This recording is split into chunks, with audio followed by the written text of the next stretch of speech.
I am Henry Kleinman, Henry Kleinman. We moved to Boca Raton in 1971. Perfect. Okay, so welcome, Henry, Hank, Kleinman. Do I call you Henry or Hank? Hank. I'm Barry Brett, a volunteer interviewer with the Boca Raton Historical Society.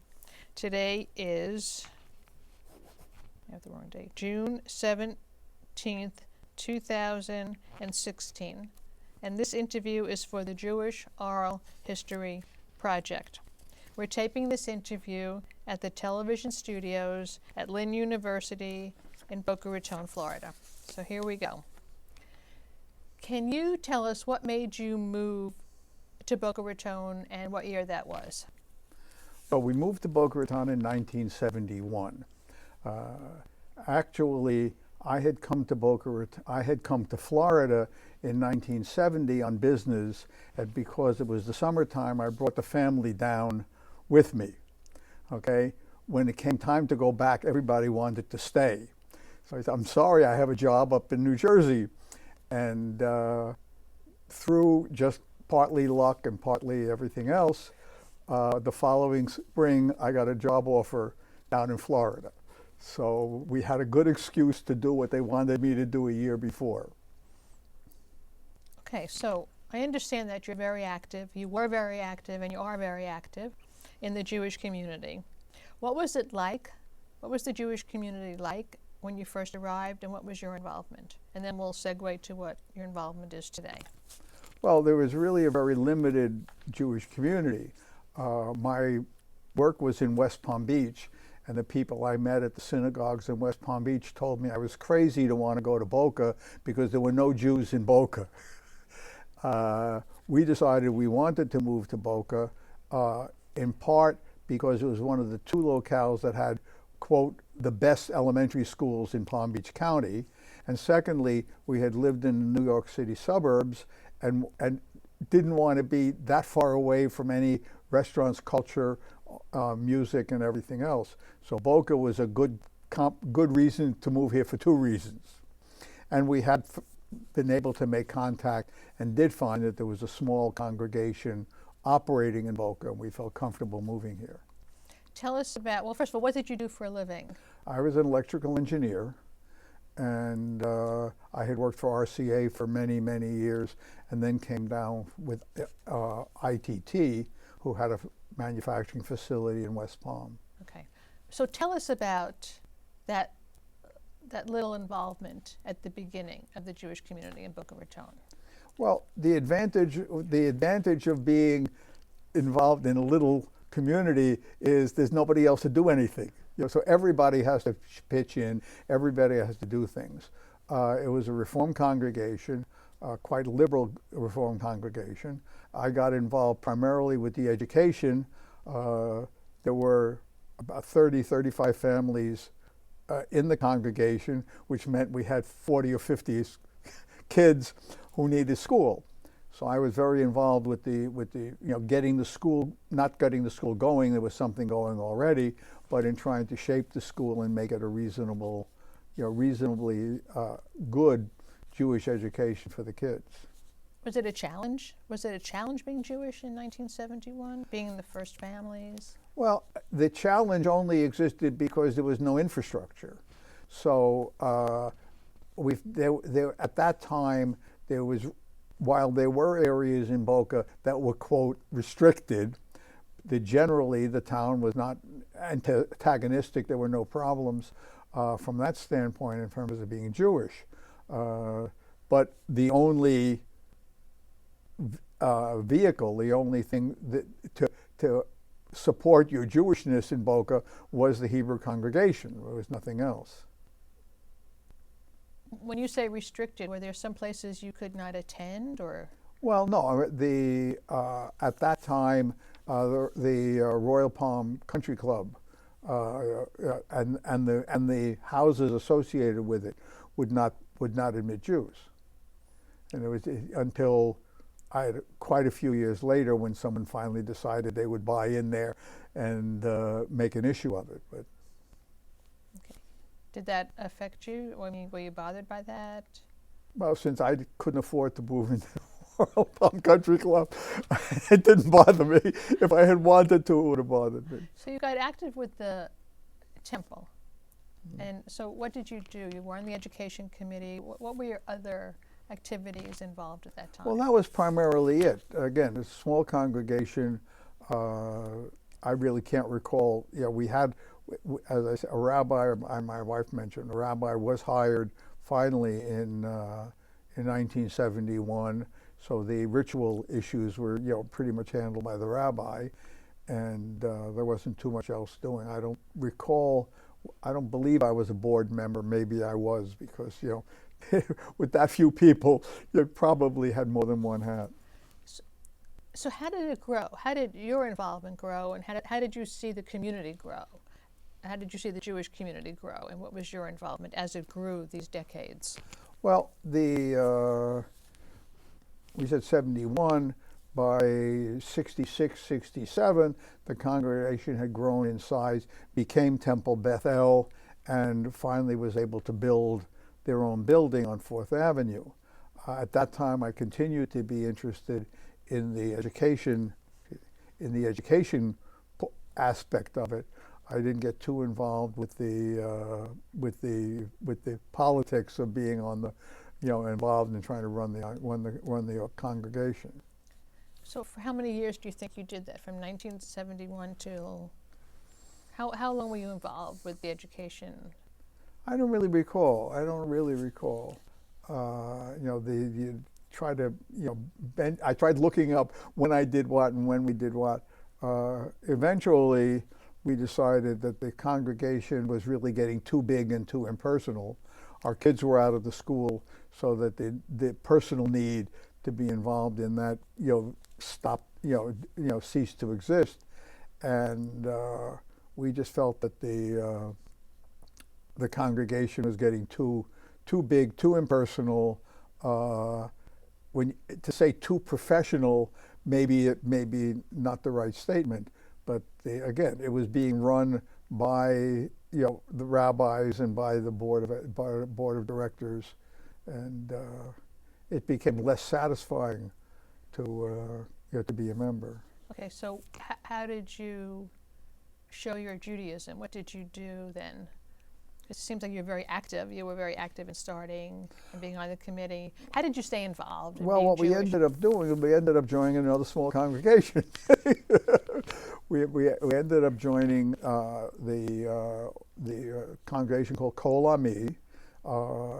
It was a Reconstructionist congregation, which was attractive from the aspects of what they were trying to do. And again, it was a small congregation, and we were able to, again, participate in the education. I was president of that congregation for I don't know how many years, because nobody wants to be president. Once you become president, it's hard to get rid of the job. But I was president. I was very active in the ritual committee, trying to make sure that since it was a lay-led congregation, you had to find people to lead it. Each service, you had to have people to lead it. You had people to give little talks at each ceremony. So it was very, very significant involvement in that. We started off, when I joined, they were renting space in the buildings at Barracasa Way and Palmetto. Then the landlord decided to raise the rent. The good people who wanted to pay good money for the building, and for quite a few years, I don't remember the exact number, we held our services at the Historical Society Old Town Hall. We were able to find places there to store our books, and we held services there. I don't remember the exact number of years, but it was for quite a few years we met there. And then after that, we were able to make an arrangement with the Unitarian Universalist group on St. Andrews, and I think the congregation is still using their facility for services. So you sound very adaptable, a visionary. what does it mean to you to be Jewish, and how do you think it's affected your children? What does it mean to you to be Jewish in this community, and how do you think it has affected your 3 children? Well, I think we tried to provide a good, although at that time not an Orthodox, not a highly observant, ritually observant family, but we always celebrated the holidays. We always celebrated the Sabbath at home. Our daughter, our oldest son, has 2 children. His daughter was bat mitzvah on Masada, and we had her bat mitzvah in Israel. His son was bar mitzvah, in the town where they live, in Arlington Heights. So they've kept their connection. He's maintained active. He's been very active in his congregation in Arlington Heights suburb of Chicago. Our daughter, interestingly, was very active in the reform movement. She actually ended up being a vice president of NIFTY, and would go to Washington and met the powers that be, helping to run the Jewish organizations there. And NIFTY stands for? National Federation of Temple Youth, and it was a reform youth group movement. So she was very involved with that. Went to Duke. Ended up. She was always musical, and even back with the Boca Raton Hebrew congregation, at 8 or 9 years old, she was the music teacher for the school. So she would go around teaching singing to the kids. When she was at Duke, she continued, teaching, volunteering, teaching. It was a conservative congregation. Maybe it wasn't. I think it was a reform congregation. But there was a conservative congregation near campus that she would go and go to services with. And when she finally completed school and moved to Washington, she met a group of people who were Orthodox. She decided that she wanted to join their congregation, wanted them to be able to come to her house to eat, so she made her house kosher, and so she became quite observant. And then ended up in England, met a fellow in England, married a fellow, again, Orthodox background, and now she lives in Israel. They made Aliyah to Israel in 2000, and her 4 kids all go to religious schools in Israel, and so she's definitely gone that way. Our youngest son really is effectively non-observant. He married a Jewish girl. They live in California. They don't have children, and so he's, I don't necessarily lost to the cause, but he's not an observant Jew. But 2 things. One, it certainly sounds like your family represents the growth of Boca. Mm-hmm. I mean, you were here at the beginning. Judaism was important to you. Mm-hmm. Tell me about that. It was important to you and what it did to your family. And then just tell me what Aliyah means.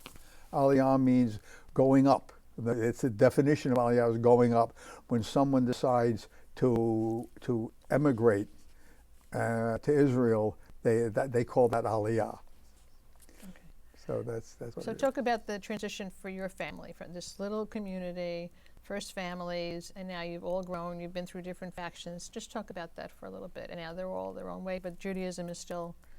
Yeah, for two of the three isn't bad. 2 of the 3, Judaism is still very significant to them. What about to you? Well, we again, interesting. You make transitions. You change, you grow. Things don't stay static. With our daughter becoming more observant, we felt that we wanted to become more observant than the Reconstructionist movement, which is definitely not. While it's Jewish and it observes all the holidays and most of the rituals, it's not really a group of observant people. So after we decided that that was no longer something that we wanted to be affiliated with, for several years we attended services at Chabad. We decided that wasn't for us because my wife couldn't sit with me. And since we like each other and want to sit with each other, we decided that as interesting as it was and as learned as the rabbis were, we decided that wasn't what we wanted to live our lives with. And so in the last, now it's 3 or 4 years, we've been affiliated with the Boca Raton synagogue, which is an Orthodox synagogue, but it has they call it an outreach program. They have a program called Friday Night Live, in which we can sit together. And a very, very charismatic, very energetic rabbi who runs it, and it's very satisfying to be there Friday nights, for those services. So we're going to end in a few minutes. You really have witnessed the growth of Judaism in Boca Raton. What does, it's a hard question to answer, I know, but if I said to you, being Jewish means what? Being Jewish means what? Interesting. Never really thought of it that way. Well, certainly one aspect of Judaism is definitely being Jewish means a great love of Israel and a desire to make sure that Israel survives. That's number one. And I think that Judaism has had a lot to teach the world and still has a lot to teach the world, if the world would only listen. But so, we take classes to expand our Jewish knowledge, and that's really what we do. That's very good. So we're going to end, and I'm going to ask you: is there anything else you'd like to add about the Jewish community of Boca Raton from 1971 to now? No, I think it's very exciting. I think one of the aspects of the Jewish community in Boca Raton, which is somewhat unique, is that our rabbi has spearheaded the unification of the Jewish community here in Boca Raton. Rabbi Brody actually ended up being hired by Federation. He was doing it on his own little organization and having good success, and the Federation hired him to make it go bigger. And so he is now actively spending a big part of his time in trying to make sure that all of the Jewish communities understand each other, work together, and he was the one who put on the Jewish Unity Day about 2 weeks ago. About 2,000 people attended. He had the Jewish Unity Day started when the 3 boys were kidnapped, and people held rallies to try to get them back. When was that? That would have been about 3 years ago. 3 years ago, yeah. 3 years ago. Maybe 2. But then the following year... About 2014. Huh? About 2014. I think so. Then last year, they held Jewish Unity Day around the world, just as a commemorative. They commemorate the day that they were kidnapped and later found killed. And last year, it was held at the auditorium at the JCC, and about 400 or 500 people showed up, jammed the room. This year he decided it wasn't going to be big enough. He held it at the auditorium at FAU, and over 2,000 people were there. And he had the president of the JNF spoke. He had one of the family of one of the kids who were victimized came, and they interviewed him there. They had representatives of many of the synagogues participate in the operation. They were a wonderful, wonderful, wonderful program, and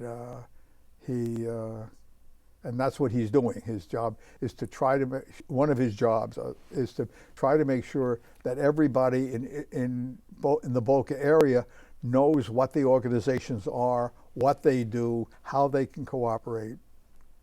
And the interesting thing is that when we were living in New Jersey, the organizations were all competitive. You know, nobody wanted to help anybody. And here he's been able to get people together.